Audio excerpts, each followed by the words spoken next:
نحمدہ و نصلی علی رسولہ الکریم اما بعد اعوذ باللہ من الشیطان الرجیم بسم اللہ الرحمن الرحیم الف لام میم اللہ لا الہ الا هو الحی القیوم صدق اللہ العظیم۔ گزشتہ رات تراویح کی نماز میں سورہ آل عمران پڑھی گئی، جو کہ تیسرے سپارے کے تقریباً نصف سے آگے شروع ہوتی ہے۔ اس سورہ مبارکہ کا نام سورہ آل عمران اس لیے ہے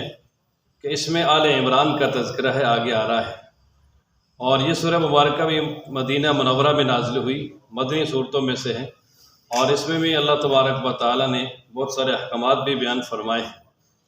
اور جو سب سے پہلا رکوع ہے اس میں اللہ تبارک و تعالیٰ نے سب سے پہلے اپنی وحدانیت کو بیان فرمایا کہ اللہ تعالیٰ وہ ذات ہے کہ اس کے علاوہ اور کوئی بھی معبود نہیں ہے، وہی زندہ ہے اور سب نظام چلانے والا ہے۔ آگے اللہ تبارک و تعالیٰ نے قرآن و مجید کی حقانیت کو بیان فرمایا کہ اللہ کریم نے آپ پر قرآن و مجید اتارا حق کے ساتھ، جو پہلی کتابوں کی تصدیق کرنے والا ہے، اور اللہ تعالیٰ نے تورات و انجیل کو بھی اتارا ہے جو اس سے پہلے ہدایت تھی، لیکن جب قرآن و مجید آ گیا تو پہلی کتابیں منسوخ ہو گئیں۔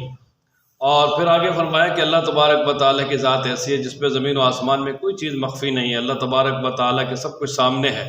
اور پھر اللہ نے اپنی قدرت بیان کی کہ رب ذوالجلال وہ ہیں جو ماں کے پیٹ میں تمہاری تصویریں یعنی تمہاری شکلیں بناتے ہیں جس طرح چاہتے ہیں، وہاں اور کسی کا کوئی تصرف نہیں ہے۔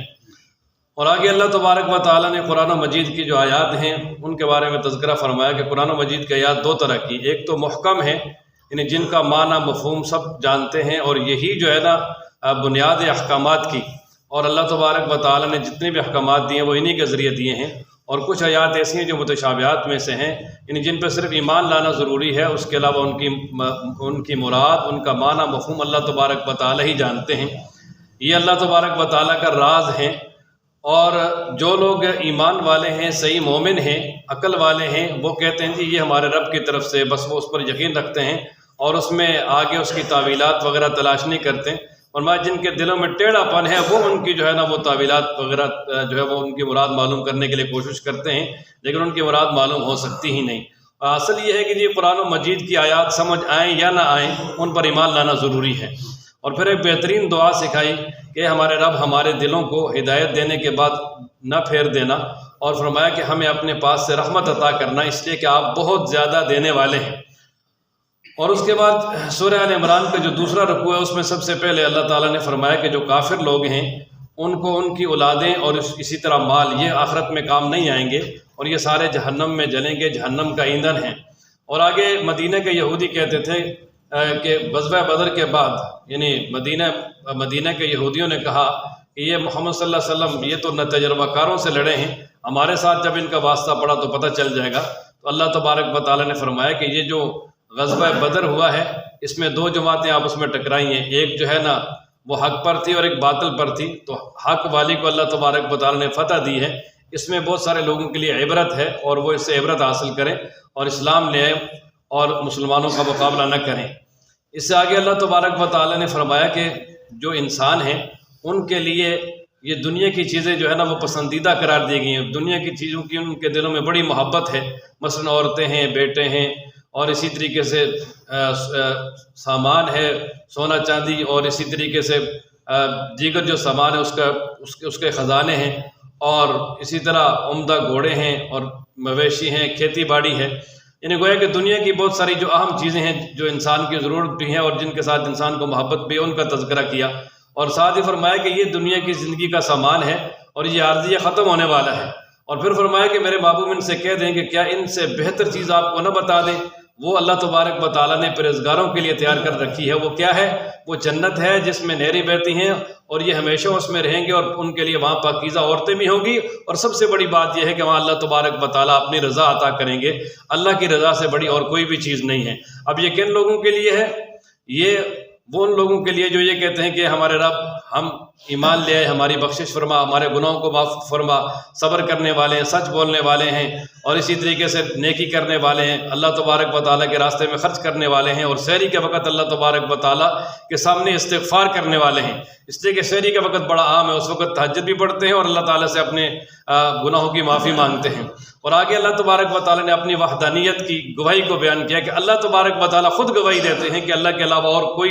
معبود نہیں ہے، اور اسی طرح فرشتے بھی اور اہل علم بھی یہ انصاف کے ساتھ گواہی دیتے ہیں کہ صرف اللہ تبارک و تعالیٰ الہ اور معبود ہیں، اس کے علاوہ اور کوئی نہیں ہے۔ آگے اللہ تعالیٰ نے فرما دیا کہ اللہ تبارک و تعالیٰ کے ہاں پسندیدہ دین صرف دین اسلام ہے، دین اسلام کے علاوہ اگر کوئی بھی دین اور ہوگا اللہ تبارک و تعالیٰ کے ہاں وہ قطعی طور پہ قبول نہیں ہے۔ اس کے بعد آگے تیسرے رکوع میں اللہ تبارک و تعالیٰ نے یہودیوں کے بارے میں فرمایا کہ تم یہودیوں سے کیا توقعات رکھتے ہو، یہ تو قاتلین انبیاء ہیں، انہوں نے تو بہت سارے انبیاء کو شہید کیا ہے۔ روایات میں آتا ہے کہ ایک دن میں یہودیوں نے جو ہے وہ تقریباً 43 انبیاء کو شہید کیا دن کے پہلے حصے میں، اور دن کے آخری حصے میں 120 صلحاء جو انبیاء علیہ السلام پر ایمان لانے والے تھے ان کو شہید کیا ہے۔ تو فرمایا ایسے لوگوں کے لیے عذاب ہے اور دنیا آخرت کی ذلت ہے۔ اور پھر اسی طریقے سے آگے یہودیوں کی ایک اور شرارت کو بیان کیا کہ وہ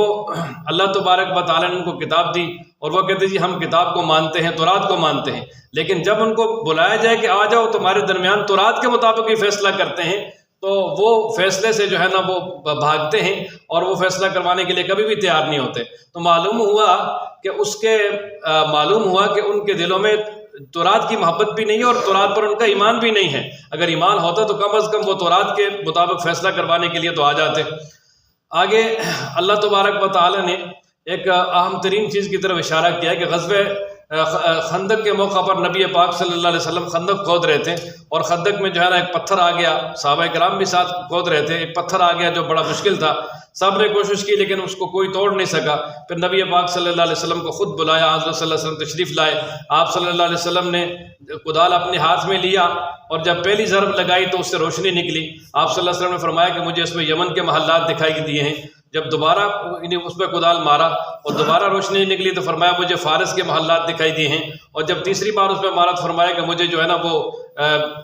فارس وغیرہ کے محلات دکھائی دیے ہیں۔ اس میں اس بات کی طرف اشارہ تھا کہ اللہ تبارک و تعالیٰ یہ تینوں علاقے مسلمانوں کے ہاتھوں فتح کروائیں گے اور یہ تینوں سلطنتیں مسلمانوں کے قبضے میں آ جائیں گی۔ اور وہاں مدینہ کے یہودیوں نے سنا تو وہ کہنے لگے جی جان بچانے کے لیے تو خندق کھود رہے ہیں اور خواب جو ہے وہ روم و فارس کے دیکھ رہے ہیں، جس طرح کوئی آج کل آدمی کہے جی کہ ہم نے روس اور امریکہ کو فتح کرنا ہے۔ تو اللہ تبارک و تعالیٰ نے پھر ان کے جواب میں فرمایا نا کہ قل اللہم مالک الملک، میرے محبوب کہہ دیجیے اللہ تبارک و تعالیٰ بادشاہیوں کا مالک ہے، بادشاہی دیتا ہے جس کو چاہتا ہے اور بادشاہی چھین لیتا ہے جس سے چاہتا ہے، جس کو چاہتا ہے عزت دیتا ہے، جس کو چاہتا ہے ذلت دیتا ہے۔ اللہ کے ہاتھ میں خیر ہے اور وہی ہر چیز پر قادر ہے۔ اور فرمایا کہ اللہ کی قدرت ایسی ہے کہ وہ دن کو رات میں داخل کرتا ہے، رات کو دن میں داخل کرتا ہے، یعنی دن کا حصہ رات میں داخل کر دیتا ہے، سردیوں میں راتیں بڑی ہو جاتی ہیں، گرمیوں میں جو ہے نا وہ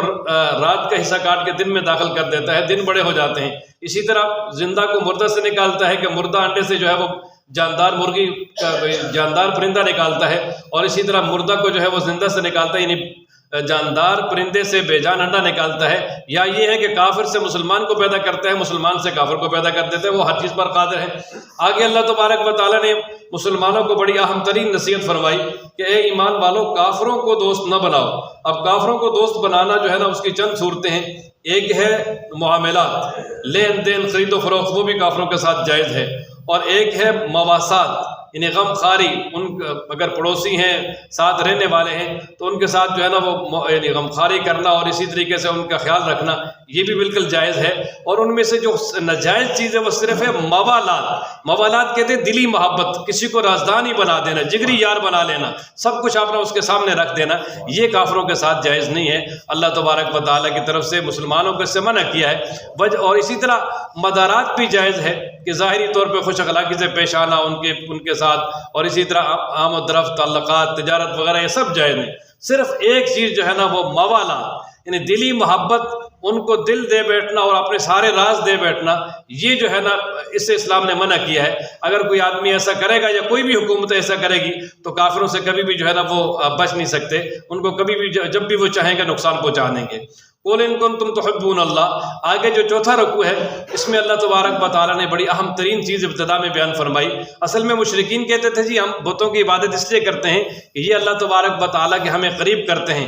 اور اسی طرح عیسائی کہتے تھے کہ ہم عیسیٰ علیہ السلام کی عبادت اس لیے کرتے ہیں کہ عیسیٰ علیہ السلام کی وجہ سے ہمیں اللہ کی محبت مل جائے گی۔ تو اللہ تبارک و تعالیٰ نے وہ نسخہ بتا دیا جس سے اللہ کی محبت ملے گی۔ فرمایا اگر تمہیں اللہ کی محبت چاہیے تو فاتبعونی یحببکم اللہ، محمد صلی اللہ علیہ وسلم کی پیروی کرو، اللہ تعالیٰ تم سے محبت کرے گا، تمہارے گناہ بھی معاف کرے گا، اللہ تعالیٰ بخشنے والا رحم کرنے والا ہے۔ اور پھر فرمایا کہ اللہ اور اس کے رسول کی اطاعت کرو، اس کے علاوہ تمہارے لیے اور کوئی بھی راستہ نہیں ہے۔ اور پھر آگے اللہ تبارک و تعالیٰ نے فرمایا کہ اللہ تعالیٰ نے آدم علیہ السلام، نوح علیہ السلام اور اسی طرح آل ابراہیم، آل عمران کو جہان والوں پہ چنا۔ اور آگے اللہ تبارک و تعالیٰ نے حضرت مریم اور اسی طرح عیسیٰ علیہ السلام کا واقعہ بیان کیا۔ اصل میں یہ عمران نام کے دو شخصیات گزری ہیں، ایک ہیں عمران بن یسار بن قحاص بن لاوی بن یعقوب، یہ موسیٰ علیہ السلام کے والد ہیں، اور دوسرے ہیں عمران بن ماخان، یہ یہودا بن یعقوب کی اولاد میں سے ہیں، اور ان دونوں کے درمیان 1800 برس کا فاصلہ ہے، ان دونوں عمرانوں کے درمیان۔ تو جو حضرت مریم کے والد ہیں یہاں ان کا تذکرہ ہے، حضرت عمران بن ماخان۔ تو حضرت عمران بن ماخان جو ہے نا ان کی بیوی تھی حضرت حنہ بنت فاقوز، ان کا ایک بیٹا تھا جو ہارون نامی تھا، اور وہ جوانی کی حالت میں فوت ہو گیا، بہت نیک بیٹا تھا۔ اور اس کے بعد جو ہے نا حضرت مریم کی والدہ جو ہیں وہ امید سے ہوئیں، تو انہوں نے یہ منت مانی کہ اگر میرے ہاں کوئی اولاد پیدا ہوگی تو میں اس کو بیت المقدس کا خادم بنا دوں گی۔ اب جب حضرت مریم پیدا ہوئیں تو وہ بڑی پریشان ہوگی، وہ کہنے لگی جی یہ تو بیٹی ہے، پتہ نہیں اب یہ خدمت کر سکتی ہے کہ نہیں کر سکتی۔ خیر بہرحال اپنی منت کے مطابق اس کا مریم نام رکھے، اور اللہ تبارک و تعالیٰ نے اس کو بڑے اچھے طریقے سے قبول کر لیا۔ اور پھر کفالت کے لیے حضرت زکریا جو اس وقت پہلے حضرت عمران بیت المقدس کے امام تھے، اور پھر بعد میں حضرت زکریا علیہ السلام یہ بیت المقدس کے خدام اور امام ائمہ میں سے تھے، اور یہ حضرت مریم کے خالو بھی تھے، اس لیے کہ عشاء بنت فاقوز، یہ حضرت حنہ بنت فاقوز کی بہن تھی، یہ ان کے نکاح میں تھی۔ اب یہ حضرت مریم کے خالو تھے، ان کے حوالے کیا کہ چلو ان کی پرورش آپ کریں، اور ان کو وہاں یعنی بیت المقدس میں رکھیں، اور ان کی میں نے نظر مانی ہے، منت مانی ہے وقف کے لیے، تو لہٰذا یہ وقف ہے میری طرف سے۔ اب حضرت زکریا علیہ السلام نے ان کے لیے ایک الگ کمرہ بنایا، اور وہاں پر حضرت مریم کی پرورش ہو رہی ہے۔ اور حضرت مریم کی پرورش بھی جو ہے نا وہ بہت جلدی میں ہوئی، جس طرح کی ایک پرورش سال میں ہوتی ہے بچوں کی، وہ یعنی ان کی گویا 1 مہینے میں ہو جاتی تھی۔ تو حضرت مریم کے پاس حضرت زکریا علیہ السلام دیکھ بھال کے لیے آتے، ان کے پاس اکثر دیکھتے کہ کچھ پھل پڑے ہیں، اور ان میں سے بے موسم پھل بھی ہوتے، تو ان سے ایک دن انہوں نے سوال کیا کہ یہ انا لک ھذا، یہ آپ کے لیے کہاں سے آگے؟ تو حضرت مریم نے کہا جی یہ اللہ تبارک و تعالیٰ کی طرف سے آئے ہیں، اللہ تعالیٰ رزق دیتا ہے جس کو چاہتا ہے بغیر حساب کے۔ اب حضرت زکریا علیہ السلام کو وہاں رشک آیا، غبطہ آیا کہ اب میری تو اولاد کا موسم نہیں ہے، میں بوڑھا ہو گیا ہوں، لیکن جو اللہ تعالیٰ حضرت مریم کو بے موسم پھل دے سکتا ہے مجھے اس وقت اولاد بھی دے سکتا ہے۔ تو اللہ تعالیٰ فرماتے ہنالک دعا زکریا ربہ، حضرت زکریا علیہ السلام نے وہاں سے اللہ تعالیٰ کو پکارا کہ رب ھب لی من لدنک ذریۃ طیبہ، یا اللہ مجھے پاکیزہ اولاد عطا کر دے، انک سمیع الدعاء، آپ دعا سننے والے ہیں۔ اب اللہ تبارک و تعالیٰ نے ایک دن وہ نماز پڑھ رہے تھے، اللہ کی طرف سے آواز آئی کہ اللہ تبارک و تعالیٰ آپ کو بیٹے کی خوشخبری دیتے ہیں جس کا نام بھی یحییٰ ہے، اور وہ اللہ تبارک و تعالیٰ کا جو پیغمبر ہوگا اس کی تصدیق بھی کرے گا عیسیٰ علیہ السلام کی، اور سردار بھی ہوگا اور بہت نیک ہوگا۔ تو وہ کہنے لگے یا اللہ میرے لیے بیٹا کیسے ہوگا، میں بھی بوڑھا ہوں، بیوی میری بھی باج ہو چکی ہے، یعنی مطلب یہ تھا کہ ہمیں جوان کیا جائے گا یا اسی حالت میں دیا جائے گا؟ تو اللہ تبارک و تعالیٰ کی طرف سے بتایا کہ بھائی اسی حالت میں دیا جائے گا۔ اور پھر وہ شوق کی حالت میں کہنے لگے کہ میرے لیے کوئی نشانی مقرر کر دیں تاکہ مجھے پتہ چل جائے کہ میری اولاد ہونے والی ہے۔ تو اللہ تبارک و تعالیٰ کی طرف سے انہیں بتایا گیا کہ آپ 3 دن لوگوں سے بات نہیں کر سکیں گے، صرف اشارہ سے کریں گے، اور اللہ تبارک و تعالیٰ کا ذکر اور عبادت آپ کر سکیں گے۔ اور اس کے بعد اللہ تبارک و تعالیٰ نے انہیں بیٹا دیا۔ اور پھر آگے اللہ تبارک و تعالیٰ نے حضرت سیدہ مریم کا تذکرہ کیا کہ اللہ تعالیٰ نے حضرت سیدہ مریم کے پاس فرشتوں کو بھیجا، اور انہوں نے کہا کہ اے مریم اللہ تعالیٰ نے تجھے چن لیا ہے، پاک بنایا گناہوں سے، اور اس وقت کی جو عورتیں ہیں اللہ تعالیٰ نے ان پر تجھے فضیلت دی ہے، اور اللہ تعالیٰ کی طرف سے حکم ہوا کہ اپنے رب کی عبادت کریں اور اللہ کے سامنے سجدہ کریں، رکوع کریں۔ اور پھر آگے نبی پاک صلی اللہ علیہ وسلم کی صداقت کو بیان فرمایا کہ میرے پیغمبر یہ آپ اللہ کے رسول ہیں، اس لیے اللہ تبارک و تعالیٰ نے آپ کو وحی کے ذریعے یہ سارے واقعات بتا دیے۔ حالانکہ جس وقت حضرت مریم کی کفالت کے لیے وہ جھگڑ رہے تھے اور وہ قرآن اندازی کر رہے تھے، اس وقت فرمایا آپ ان کے پاس موجود نہیں تھے۔ یہ سارا واقعہ جو آپ صحیح ان کو سنا رہے ہیں، یہ اس بات کی دلیل اور نشانی ہے کہ آپ اللہ تبارک و تعالیٰ کے سچے رسول ہیں۔ اور آگے اللہ تبارک و تعالیٰ نے حضرت مریم کو جو فرشتوں کے ذریعے بیٹے کی بشارت دی، اس کا تذکرہ فرمایا کہ حضرت مریم کے پاس یعنی حضرت جبریل امین آئے اور انہوں نے آ کر کہا کہ بھئی اللہ تبارک و تعالیٰ آپ کو اولاد دینا چاہتے ہیں اور ایسا بیٹا دینا چاہتے ہیں جو اللہ تبارک و تعالیٰ کے قدرت کاملہ کا نشان ہوگا، اور جو آپ کے گود میں بھی بات کرے گا، پھر بڑا ہونے کے بعد بھی بات کرے گا۔ بڑا ہونے کے بعد کہل کہتے ہیں 33 سال سے زیادہ کی عمر کو۔ حضرت عیسیٰ علیہ السلام کے بارے میں مشہور ہے کہ وہ 33 سال میں اٹھائے گئے تھے، یعنی کہل یہ اس بات کی دلیل ہے کہ عیسیٰ علیہ السلام دوبارہ بات کریں گے، یعنی قیامت سے پہلے دوبارہ دنیا میں آئیں گے اور محمد صلی اللہ علیہ وسلم کے دین کی تبلیغ کریں گے اور حضرت صلی اللہ علیہ وسلم کے ہی دین کے داعی بنیں گے، اور پھر حضرت صلی اللہ علیہ وسلم کے دین کی تبلیغ بھی کریں گے، حکومت بھی کریں گے، اور پھر وفات ہوگی تو نبی پاک صلی اللہ علیہ وسلم کے روضہ اطہر میں ان کی تدفین ہوگی۔ اور پھر حضرت مریم نے کہا کہ اللہ فرشتے سے کہا کہ میرے ہاں اولاد کیسے ہو سکتی ہے، میری تو شادی بھی نہیں ہوئی۔ تو فرمایا اللہ تبارک و تعالیٰ نے دینا ہے، اور اللہ کا معاملہ تو یہ ہے جب وہ کسی چیز کا ارادہ کرتے اسے کہتے ہیں ہو جا، وہ ہو جاتا ہے۔ اور اللہ تعالیٰ اس کو کتاب بھی، حکمت بھی، تورات اور انجیل بھی سکھائیں گے اور بنی اسرائیل کی طرف رسول بنا کے بھیجیں گے۔ اور پھر آگے اللہ تعالیٰ نے جو عیسیٰ علیہ السلام کو معجزات دیے تھے ان کا تذکرہ فرمایا کہ عیسیٰ علیہ السلام جو ہے وہ مٹی کا پرندہ بناتے، پرندے کا مجسمہ بناتے، اس میں پھونک مارتے وہ پرندہ بن کے اڑ جاتا تھا۔ اور اسی طرح جو پیدائشی نابینا ہے اور جو برس اور کوڑ والا ہے اس کو بھی ٹھیک کرتے تھے، ہاتھ اس پہ پھیرتے اور اللہ تعالیٰ کے حکم سے وہ ٹھیک ہو جاتا۔ اور اسی طرح جو اللہ تبارک و تعالیٰ کے حکم سے مردوں کو زندہ کرتے تھے، اور اسی طرح لوگ جو گھروں میں رکھ کے آتے تھے یا جو کھا کے آتے تھے وہ بھی بتا دیتے تھے کہ تم نے کیا کھایا اور کیا نہیں کیا۔ اور پھر فرمایا کہ عیسیٰ علیہ السلام سے پہلے جو تورات گزری ہے وہ اس کی بھی تصدیق کرنے والے ہوں گے۔ اور پھر عیسیٰ علیہ السلام نے اللہ تعالیٰ کے دین کی تبلیغ کی، اور پھر جب لوگ ان کے مخالف ہو گئے، جب انہوں نے مخالفت کو محسوس کیا تو وہ کہنے لگے کون میری مدد کرے گا اللہ کے دین کے معاملے میں۔ تو حواری جو ہے نا وہ کچھ نیک لوگ تھے، وہ ان کی مدد کے لیے کھڑے ہوئے، لیکن انہوں نے اور پھر آگے جو یہودیوں نے عیسیٰ علیہ السلام کو شہید کرنے کا منصوبہ بنایا رکوع نمبر 6 میں، تو اللہ تبارک و تعالیٰ نے عیسیٰ علیہ السلام کو بشارت دے دی کہ اللہ تعالیٰ آپ کو تبھی موت یہاں سے اٹھائیں گے،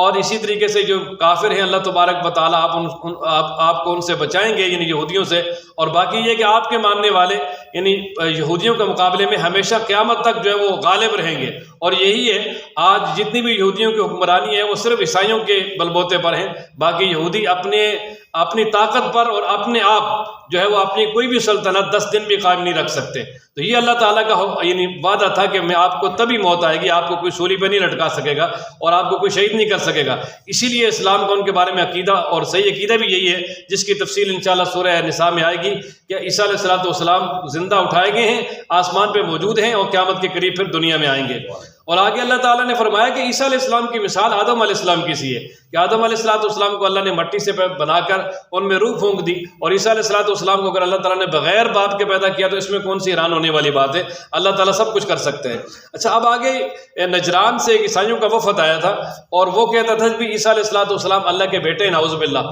تو نبی پاک صلی اللہ تعالیٰ علیہ وآلہ وسلم نے انہیں بہت سمجھایا لیکن ان کو سمجھ نہ آئی، تو پھر نبی پاک صلی اللہ علیہ وسلم نے فرمایا ٹھیک ہے ان کے بارے میں مبالغہ کر لیتے ہیں۔ مبالغے کا مطلب یہ ہوتا ہے کہ جب کسی مسئلے میں شک ہو جائے اور ہر فریق کا دعویٰ ہو کہ میں سچا ہوں، تو پھر وہ دونوں فریق ایک میدان میں جمع ہوں، اللہ تعالیٰ سے دعا کریں کہ جو ہم میں سے جھوٹا ہے اس پہ لعنت کر دے، اور پھر اللہ تبارک و تعالیٰ کی طرف سے وہ اثر ہو بھی جاتا ہے۔ تو چنانچہ جب مباہلے کے لیے وقت طے ہو گیا اور ان کے بعد جب وقت طے ہوا تو جو ان کا سردار تھا اس نے ان کو کہا یار اگر ہم نہیں مانتے تو یہ الگ بات ہے، لیکن یہ تو پکی بات ہے یہ اللہ کے رسول ہیں، اگر ان کے ساتھ ہم مبالغہ کریں گے تو تباہ برباد ہو جائیں گے، جل جائیں گے سارے کے سارے، لہذا صلح کر لیتے ہیں۔ اور وہ آئے اور اگلے دن انہوں نے صلح کر لی کہ ہم جزیہ دیں گے، ہم آپ سے مبالغہ نہیں کرتے۔ اور نبی پاک صلی اللہ علیہ وسلم نے مباہلے کے لیے اپنے اہل خانہ کو بھی تیار کیا، اور حضرت سیدہ فاطمہ رضی اللہ تعالیٰ عنہ اور حضرت علی رضی اللہ تعالیٰ عنہ اور ان کا گھرانہ یعنی الگ رہتا تھا، ان کو بھی بلا لیا کہ بھائی ساتھ چلیں گے۔ اور پھر آگے وہ نوبت ہی نہیں آئی، کوئی بھی نہیں گیا۔ تو اب یہاں پر جو ہے نا کچھ لوگ اس چیز سے استدلال کرتے ہیں کہ نبی پاک صلی اللہ علیہ وسلم کی صرف ایک بیٹی تھی، اگر باقی ہوتی تو باقیوں کو بلاتے۔ اصل میں باقی بیٹیاں اس وقت فوت ہو چکی تھی، تینوں میں سے کوئی بھی زندہ نہیں تھی، صرف ایک حضرت سیدہ تھی، اس لیے ان کو بلایا ہے۔ اور باقی یہ ہے کہ نبی پاک صلی اللہ تعالیٰ علیہ وآلہ وسلم آگے وہ مبالغہ کے لیے گئی نہیں، مبالغہ کی نوبت ہی نہیں آئی۔ اگر مبالغہ کی نوبت آتی تو آپ صلی اللہ علیہ وسلم اپنے خیل خالہ یعنی بیویوں کو اور اسی طرح اپنے یعنی اولاد وغیرہ کو ساتھ لے کر جاتے۔ آگے رکوع نمبر 7 جو ہے اس میں اللہ تبارک و تعالیٰ نے یعنی دعوت دینے کا اصول بیان کیا کہ جب بھی کسی کو دعوت دو تو اس میں مشترکہ چیزیں بیان کرو۔ مثلاً اہل کتاب کو دعوت دینی، ان سے کہیں جی دیکھو آپ کے اور ہمارے اللہ تعالیٰ ایک ہیں، اور آپ بھی انبیاء کو مانتے ہیں، ہم بھی سب انبیاء کو مانتے ہیں، تو اس طرح یعنی جو کلمہ توحید ہے اس پر ہم سارے ایک ہیں، لہذا ہم اللہ کے علاوہ کسی کو اپنا رب اور معبود نہ بنائیں، لہذا آپ ایسا کریں کہ آپ یعنی نبی پاک صلی اللہ علیہ وسلم پر ایمان لے آئیں، یعنی مشترکہ چیزیں ذکر کریں جس سے جو ہے نا وہ ان کا دل نرم بھی ہو سکتا ہے۔ اور پھر آگے اللہ تبارک و تعالیٰ نے فرمایا کہ اہل کتاب کا دعویٰ تھا کہ یہودی کہتے تھے کہ حضرت ابراہیم علیہ السلام یعنی یہودی ہیں، عیسائی کہتے تھے ہمارے ہیں، مشرکین کہتے تھے ہمارے ہیں۔ اللہ تعالیٰ نے فیصلہ کر دیا کہ ابراہیم علیہ السلام کا ان تینوں سے کوئی تعلق نہیں ہے، ابراہیم علیہ السلام کا تعلق صرف ان لوگوں کے ساتھ ہے، یا ابراہیم علیہ السلام کے ساتھ تعلق ان لوگوں کا ہے جو ان کے زمانے میں ان کے متبع تھے، اور وہذا النبی، اور یہ محمد صلی اللہ علیہ وسلم اور اسی طرح جو نبی پاک صلی اللہ تعالیٰ علیہ وآلہ وسلم پر ایمان لائے، یہ سارے کے سارے ابراہیمی ہیں۔ اور آگے اللہ تبارک و تعالیٰ نے یہودیوں کی ایک سازش بیان کی رکوع نمبر 8 میں کہ یہودی یہ کہتے تھے اپنے جو پیروکار ہیں ان سے کہ تم اس طرح کرو کہ صبح کو جا کر نبی پاک صلی اللہ علیہ وسلم پر ایمان لے آؤ، کہو جی ہم ایمان لے آئے، اور پھر بعد میں جو ہے نا وہ انکار کر دو پچھلے پیر، یہ کہو کہ بھئی ہم نے ایمان لایا تھا اس لیے کہ شاید یہ دین سچا ہو، لیکن ہم نے جب تحقیق کی اس کے اندر داخل ہو کر تو یہ سچا نہیں ہے، لہذا ہم اس لیے جو ہے اس کو چھوڑ رہے ہیں۔ تو اللہ تبارک و تعالیٰ نے ان کی شرارت کو بالکل واضح کر دیا، اور ساتھ وہ یہ بھی کہتے تھے کہ اپنے جتنے بھی متبعین تھے ان کو واضح طور پہ کہتے تھے کہ بھئی کبھی آپ نے ہرگز یہ اقرار نہیں کرنا کہ جو دین ہمیں ملا ہے یعنی کتاب، اس طرح کی کتاب یعنی آسمانی کسی اور کو بھی مل سکتی ہے، یہ آپ نے بالکل جو ہے نا اس کا اقرار بھی نہیں کرنا اور اس کا کسی کے سامنے اعتراف بھی نہیں کرنا۔ اور پھر آگے اللہ تبارک و تعالیٰ نے فرمایا کہ یہود میں سے 2 قسم کے لوگ ہیں، ایک تو اتنے بددیانت ہیں اگر ان کے پاس 1 دینار بھی امانت کے طور پہ رکھے وہ نہیں دیں گے، اور کچھ ایسے بھی ہیں کہ جن کے پاس دینوں خزانہ بھی اگر رکھ دیا جائے تو وہ دے دیں گے۔ اور کچھ آگے یہودیوں کی شرارتوں کو بیان کیا کہ وہ نبی پاک صلی اللہ علیہ وسلم کی گستاخی کے لیے اپنی زبانوں کو مروڑ مرار کے اس طرح کی یعنی گستاخانہ الفاظ نکالتے تھے، تو فرمایا کہ ان کے ان شرارتوں میں نہیں آنا، اللہ تبارک و تعالیٰ ان کو ان کی شرارتوں کا اور اسی طرح جو اللہ کی کتاب میں تحریف کرتے تھے اللہ تبارک و تعالیٰ اس کا بدلہ عطا کریں گے۔ آگے اللہ تبارک و تعالیٰ نے جو یہودیوں کا ایک دعویٰ تھا اس کا اور عیسائیوں کا ایک دعویٰ تھا اس کا رد کیا۔ وہ عیسائی وغیرہ یہ کہتے تھے کہ عیسیٰ علیہ السلام نے ہمیں خود حکم دیا ہے کہ آپ میری عبادت کریں، تو اللہ تعالیٰ نے فرمایا کہ جب اللہ تعالیٰ کسی انسان کو کتاب بھی دے دے، نبوت بھی دے دے، حاکمیت بھی دے دے، اور وہ لوگوں سے کہے کہ تم اللہ کو چھوڑ کر جو ہے نا وہ میرے متبعین بن جاؤ اور مجھے مانو، مجھے رب مانو، فرمایا ایسا کبھی بھی نہیں ہو سکتا۔ عیسیٰ علیہ السلام یہ کبھی بھی حکم نہیں دے سکتے۔ اور پھر آگے اللہ تبارک و تعالیٰ نے انبیاء علیہ السلام سے ایک اہم ترین عہد لیا تھا، اس کا تذکرہ فرمایا کہ اللہ تبارک و تعالیٰ نے ایک تو عالم ارواح میں اور دوسرا ہر نبی سے اس کے دور میں یہ عہد لیا تھا کہ جب اللہ تبارک و تعالیٰ کی طرف سے آپ کو کتاب مل جائے، حکمت مل جائے، اور پھر جو آخر زمان پیغمبر اگر تم میں سے کسی کے زمانے میں آ جائیں تو تم نے ان پر ایمان بھی لانا ہے، ان کی مدد بھی کرنی ہے۔ اور انبیاء سے باقاعدہ فرمایا تھا کہ کیا تم نے اقرار کر لیا اور میرے پکے وعدوں کو لے لیا؟ انہوں نے کہا جی ہاں بالکل۔ فرمایا گواہ رہو، میں بھی تمہارے ساتھ گواہ ہوں۔ تو یہ انبیاء علیہ السلام سے وعدہ لیا تھا، ہر نبی نے اس بات کو پورا کیا اپنی امت کو نبی پاک صلی اللہ علیہ وسلم کی بشارت دے کر، اور عیسیٰ علیہ السلام تمام انبیاء کی نمائندگی کرتے ہوئے قیامت کے قریب خود آئیں گے اور نبی پاک صلی اللہ علیہ وسلم کے دین کی تبلیغ کریں گے۔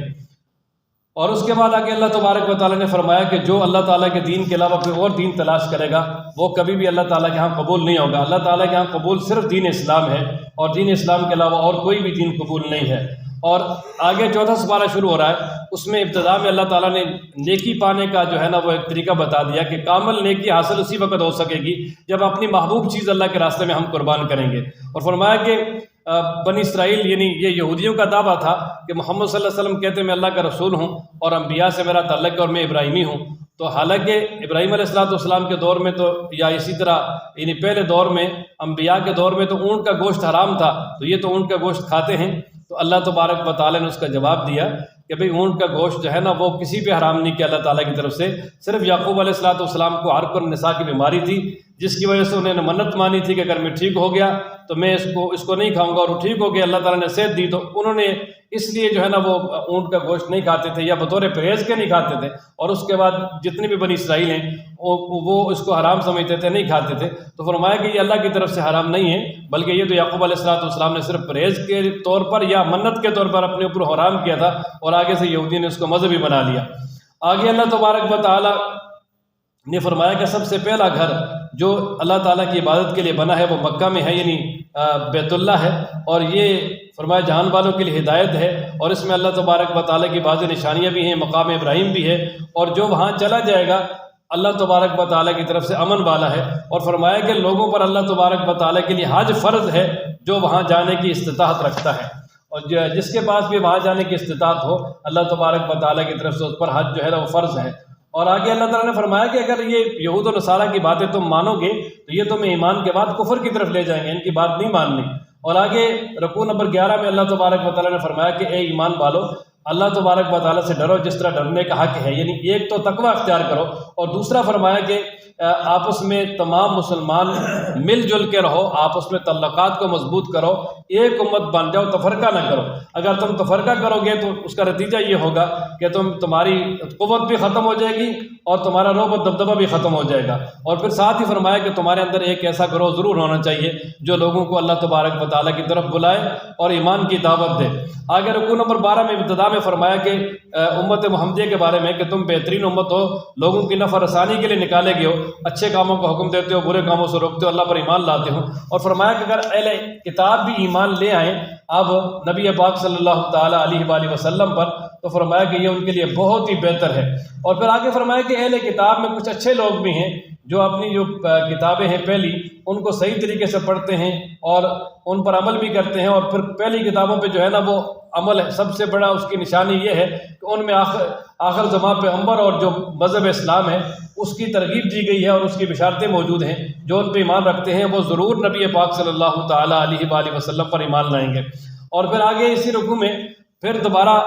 اہم ترین حکم دیا کہ یا ایھا الذین آمنوا لا تتخذوا بطانۃ من دونکم، کہ اے ایمان والو کسی کافر کو جو ہے نا وہ تم نے رازدان نہیں بنانا، وہ ہر وقت تمہارے نقصان کی سوچتے ہیں، وہ کبھی بھی جو ہے نا وہ تمہاری آسانی برداشت نہیں کرتے، لہٰذا تم نے ان سے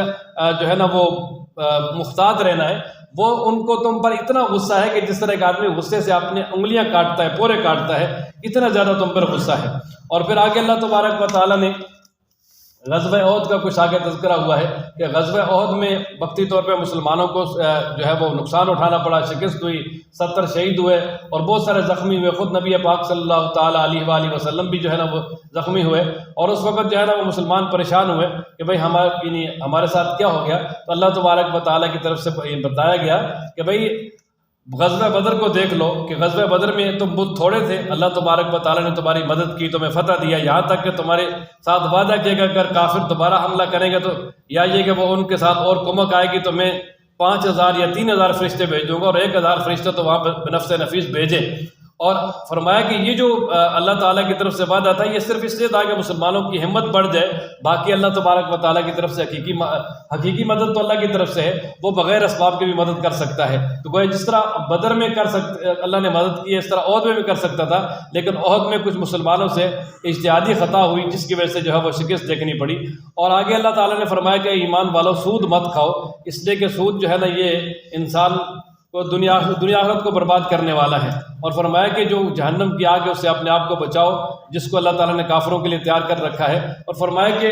جنت حاصل کرنے کے لیے محنت کرو، وہ جنت کے جس کی چوڑائی آسمانوں اور زمینوں کے برابر ہے جو مسلمانوں کے لیے تیار کی گئی ہے، اور آگے ان متقین کے لیے تیار کی گئی ہے۔ آگے ان کی کچھ نشانیاں بیان کی جو آسانی اور تنگی میں اللہ کے راستے میں خرچ کرتے ہیں اور اسی طرح غصہ کو پی جاتے ہیں، لوگوں کو معاف کرتے ہیں اور نیکیاں کرتے ہیں، اللہ تبارک و تعالیٰ نیکی کرنے والوں کو پسند کرتے ہیں۔ اور فرمایا اگر برائی ہو بھی جائے تو وہ اللہ تعالیٰ کا ذکر کرتے ہیں اور فوراً استغفار کرتے ہیں، اور وہ اپنی برائیوں پہ ڈٹتے نہیں ہیں۔ جب اللہ تبارک و تعالیٰ کے ہاں استغفار اور توبہ کر کے اپنے گناہوں کو بخشوا لیتے ہیں تو اللہ تعالیٰ ان کے گناہوں کو معاف کر کے اللہ اپنی طرف سے ان کو بخشش بھی عطا کریں گے اور جنت بھی دیں گے اور آخرت کی بڑی بڑی نعمتیں عطا کریں گے۔ اور اللہ تبارک و تعالیٰ کی طرف سے جو ہے اللہ کی رضا بھی ملے گی۔ اور آگے فرمایا کہ اگر غزوہ احد میں وقتی طور پہ نقصان ہو گیا ہے تو فرمایا کم ہمتی نہ دکھاؤ، کمزوری بھی نہ دکھاؤ، پریشان بھی نہ ہو، اگر تم ایمان پر ڈٹے رہے تو آخر میں غلبہ تمہارا ہی ہے۔ اور پھر فرمایا اگر تمہیں یہاں پر زخم پہنچے ہیں نا تو پہلے کافروں کو بھی تو پہنچے ہیں، تمہارے اگر 70 شہید ہوئے ہیں تو کافروں کے تو بھی 70 مارے گئے تھے، ان کے گرفتار بھی ہوئے ہیں۔ اور فرمایا کہ تمہیں تو اللہ سے امید ہے جنت کی بھی، ان کے پاس تو وہ بھی نہیں ہے۔ اور پھر آگے رکوع نمبر 15 میں اللہ تبارک و تعالیٰ نے فرمایا کہ تمہیں محمد صلی اللہ علیہ وسلم کا جو مشن ہے اس کے ساتھ مضبوط وابستگی ہونی چاہیے۔ اصل میں ہوا یہ کہ جب غزوہ احد میں خبر پھیل گئی کہ نبی پاک صلی اللہ علیہ وسلم کو شہید کر دیا گیا ہے، اس پر بہت سارے لوگ کہنے لگے یار اب تو چلو واپس چلتے ہیں، جن کے لیے لڑ رہے تھے وہی اگر دنیا سے چلے گئے تو پھر ہم کیا کریں گے؟ تو اللہ تبارک و تعالیٰ نے فرمایا کہ اگر میرے پیغمبر دنیا سے چلے جائیں گے تو کیا تم دین چھوڑ دو گے؟ فرمایا اگر دین چھوڑو گے، جو دین چھوڑے گا تو وہ اپنے ہی نقصان کرے گا۔ اور فرمایا کہ اس سے پہلے بھی بہت سارے لوگوں نے انبیاء علیہ السلام کے ساتھ مل کر جہاد کیا، انہوں نے تو کوئی کمزوری نہیں دکھائی، تم کیوں کمزوری دکھاتے ہو؟ فرمایا کہ نبی پاک صلی اللہ علیہ وسلم کا جو مشن ہے وہ تو تمہارے پاس موجود ہے، اسی کو ساتھ لے کر چلنا ہے۔ آگے رکوع نمبر 16 میں اللہ تبارک و تعالیٰ نے پھر فرمایا کہ اگر تم ان کافروں کی باتوں پہ آ جاؤ گے تو یہ دوبارہ تمہیں جو ہے نا وہ کفر کی طرف لے جائیں گے۔ اور پھر غزوہ احد کے موقع پر اللہ تبارک و تعالیٰ کی طرف سے جو مسلمانوں کو یعنی جو مسلمانوں کے مقدر میں نقصان تھا وہ ہوا، لیکن اس کے باوجود بھی بالآخر بھاگے کافر۔ جب کافر دور پہنچے تو پھر ان کے دل میں خیال آیا کہ یار یہ تو ہمارے ہاتھ میں آ گئے تھے، اب تو ہم ان کا خاتمہ بھی کر سکتے ہیں، لہذا چلو دوبارہ واپس جاتے ہیں، ان پہ حملہ کرتے ہیں۔ اور دوبارہ جب واپس آنے کا انہوں نے سوچا تو اللہ تعالیٰ نے ان کے دلوں میں رعب ڈال دیا، واپس نہ آ سکے۔ لیکن ایک کافر وہاں سے آ رہا تھا، اس سے کہا کہ تم مسلمانوں کو جا کر یہ ڈرا دو کہ مسلمان کے کافر جو ہے نا وہ اب تیاری کر کے دوبارہ تم پہ حملے کے لیے آ رہے ہیں۔ تو جب اس نے آ کر وہ بات کہی تو مسلمانوں نے کہا جی حسبنا اللہ و نعم الوکیل، اللہ ہمارے لیے کافی ہے اور بہت اچھا کارساز ہے، لہذا ہم جو ہے نا وہ ڈرنے والے نہیں ہیں، ہم جو ہے نا تمہارا مقابلہ کریں گے۔ تو اس چیز کی اللہ تبارک و تعالیٰ نے تحسین بھی کی اور اللہ تبارک و تعالیٰ نے ان کی تعریف بھی کی، اور ساتھ ہی بتا دیا کہ اللہ تبارک و تعالیٰ نے جن سے اس موقع پر کوئی لغزش ہوئی ہے اس کو معاف کر دیا ہے اور کلی طور پہ معاف کر دیا ہے۔ اور آگے اللہ تبارک و تعالیٰ نے مسلمانوں سے کہا کہ بھئی جو منافقین والا ایک رویہ ہے وہ اختیار نہ کرو۔ اصل میں منافقین اس طرح کرتے تھے کہ جب مسلمان کوئی جنگ میں جاتا، شہید ہو جاتا، تو وہ ان کے گھروں میں آ کر کہتے ہائے ہائے اگر وہ جنگ میں نہ جاتا تو نہ مرتا، وہ زندہ رہتا، دیکھو جی وہ دنیا سے چلا گیا بیچارہ لڑتا لڑتا، اور وہ اگر نہ جاتا بچ جاتا۔ تو اس سے جو ہے نا وہ ظاہر ہے کہ گھر والوں کا اور غم بڑھ جاتا۔ تو اللہ تبارک و تعالیٰ نے فرمایا کہ ان کی باتوں میں نہیں آنا، وجہ یہ ہے کہ اگر تم اللہ کے راستے میں شہید ہو جاؤ گے تو اللہ تعالیٰ کی طرف سے تمہیں بخشش ملے گی اور بہت بڑی بخشش ملے گی۔ اور پھر آگے اللہ تبارک و تعالیٰ نے نبی پاک صلی اللہ علیہ وسلم کے اخلاق کی تعریف کی کہ غزوہ احد کے موقع پر دیکھیں ان صحابہ سے غلطی بھی ہوئی، لیکن پھر بھی آپ نے یعنی نبی پاک صلی اللہ علیہ وسلم نے کچھ بھی نہیں کہا اور بڑے پیار کے ساتھ ان کے ساتھ پیش آئے۔ تو اللہ تعالیٰ فرماتے فَبِمَا رَحْمَةٍ مِّنَ اللَّهِ لِنتَ لَهُمْ کہ میرے محبوب آپ پر اللہ تعالیٰ کا بڑا کرم ہے کہ آپ نرم دل ہیں، اگر آپ سخت ہوتے تو یہ آپ کے ارد گرد سے بھاگ جاتے۔ اور آئندہ کے لیے بھی فرمایا کہ آپ ان کو معاف کریں، ان کے لیے اللہ تعالیٰ سے استغفار کریں اور آئندہ بھی معاملات میں ان سے مشورہ کریں، اور جب کسی بھی معاملے میں آپ ارادہ پختہ کر لیں تو پھر فرمایا کہ اللہ پر توکل کر کے جو ہے نا وہ اس کام کو شروع کر دیں۔ اللہ تبارک و تعالیٰ متوکلین کو پسند کرتے ہیں۔ اور اسی طریقے سے آگے اللہ تبارک و تعالیٰ نے مزید وہی غزوہ احد میں جو مسلمانوں کو نقصان ہوا اور اسی طرح پریشانی آئی اسی کے بارے میں جو ہے نا وہ فرمایا کہ ایسا ہوتا رہتا ہے۔ اور ساتھ ہی آگے اللہ تعالیٰ نے جو اللہ کے راستے میں شہید ہو جائے اس کا درجہ بیان کیا کہ فرمایا جو اللہ تعالیٰ کے راستے میں شہید ہو جائیں انہیں مردہ گمان بھی نہ کرو بلکہ وہ زندہ ہیں اور اللہ تبارک و تعالیٰ کے ہاں ان کو رزق دیا جاتا ہے۔ اور فرمایا کہ جو اللہ تعالیٰ نے ان کو دیا اس پر بڑے خوش ہیں اور اللہ تبارک و تعالیٰ کا بڑا شکر ادا کرتے ہیں۔ اچھا آگے جو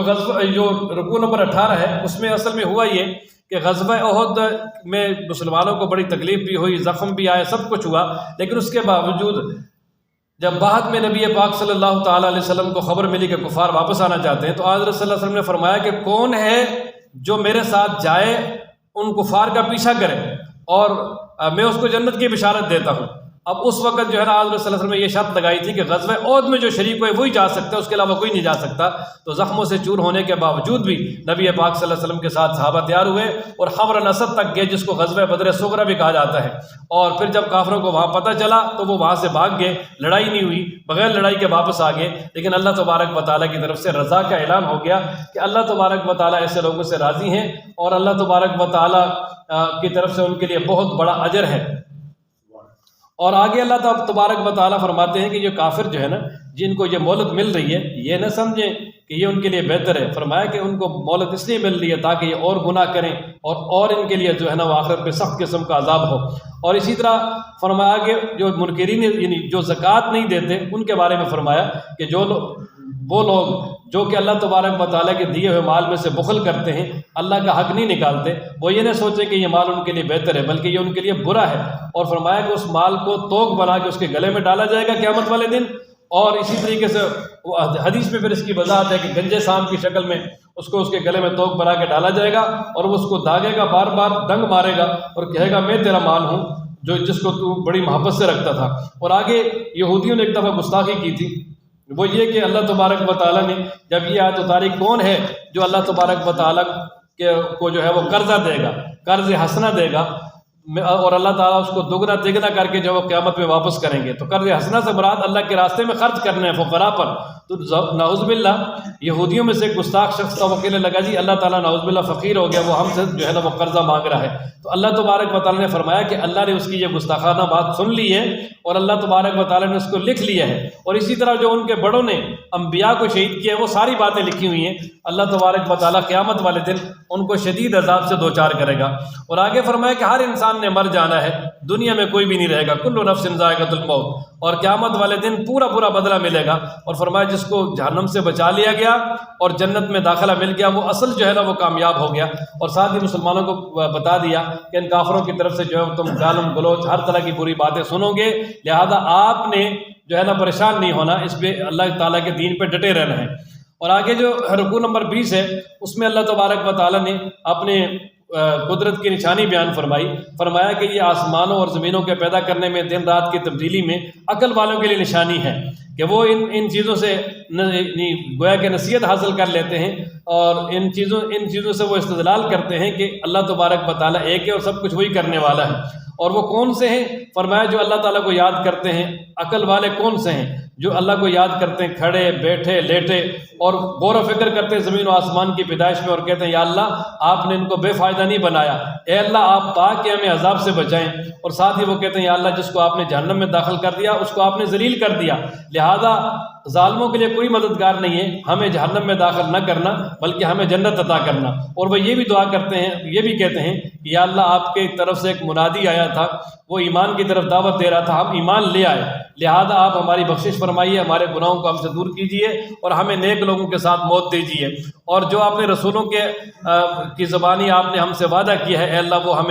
وہ اس وعدے کو پورا فرمانا اور قیامت والے دن ہمیں جو ہے رسوا نہ کرنا، اس لیے کہ آپ جو ہے نا وعدے کی خلاف ورزی نہیں کرتے۔ اور آگے پھر اللہ تعالیٰ نے فرمایا کہ یہ جو دعائیں انہوں نے کی ہیں اللہ نے وہ سن لی ہیں، قبول کر لی ہیں، اور اللہ کی طرف سے یہ اعلان ہے کہ چاہے مرد ہے چاہے عورت ہے کوئی بھی ہے، اگر کوئی نیک عمل کرے گا تو اللہ تبارک و تعالیٰ کی طرف سے وہ نیک عمل ضائع نہیں ہوگا۔ اور ساتھ ہی فرمایا کہ وہ جنہوں نے ہجرت کی اور ان کو اللہ تعالیٰ کے دین کی وجہ سے ان کے گھروں سے نکالا گیا، اور اللہ فرماتے ہیں میرے راستے میں ان کو تکلیفیں دی گئی اور وہ انہوں نے جہاد کیا اور اسی طرح وہ شہید ہوئے، اللہ فرماتے ہیں میں ان کے گناہوں کو دور کروں گا، ان کو جنت عطا کروں گا۔ اور یہ اللہ تبارک و تعالیٰ کی طرف سے جو ہے نا وہ بدلہ ہے اور بہت بڑا بدلہ ہے۔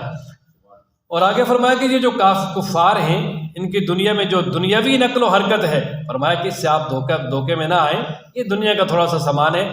قیامت میں ان کا ٹھکانہ جہنم ہے اور ہمیشہ رہیں گے۔ لیکن فرمایا کہ جو پرہیزگار ہیں اپنے رب سے ڈرتے ہیں ان کے لیے یعنی باغات ہیں جن میں نہریں جاری ہیں، اور اللہ تبارک و تعالیٰ کی طرف سے مہمانی ہوگی ان کے لیے۔ اور پھر آگے اللہ تبارک و تعالیٰ نے آخر میں فرما دیا کہ اے ایمان والو صبر کرو، لگے رہو، ڈٹے رہو اور تقوی اختیار کرو، کامیابی تمہارے قدم چومے گی۔ اللہ تعالیٰ ہم سب کو قرآن پڑھنے، سمجھنے، عمل کرنے کی توفیق عطا فرمائے۔